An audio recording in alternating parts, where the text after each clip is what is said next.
Hello everyone, welcome back to my mini blog. কেমন আছো তোমরা? নিশ্চয়ই ভালো আছো, আমি অনেক ভালো আছি।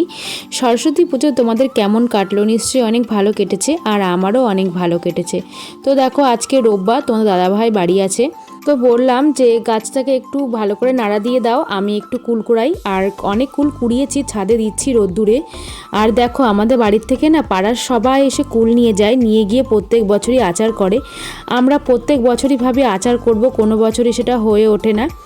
এবার ভেবেছি সত্যি আচারটা করবই, কারণ কুলের আচার খেতে ভীষণ ভালো লাগে। আমাদের বাড়িতে প্রত্যেক বছরই আমের আচারটা করে, কুলের আচার সেভাবে করা হয় না। আগে আগে করতো আমার শাশুড়ি মা, এখন আর করার সময়ও পায় না, আর করাও হয় না। আর কি বলো তো, কুলের আচার না গরমকালে, এই শীতকালটা চলে গেলে যখন গরমের সময় আসবে তখন আচার খেতে ভীষণ ভালো লাগে।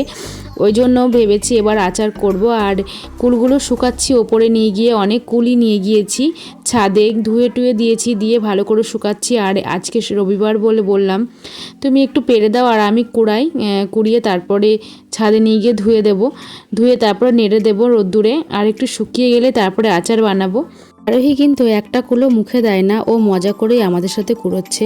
ফিরে আসবো মিনি ব্লগের সাথে, আজকের মতো টাটা।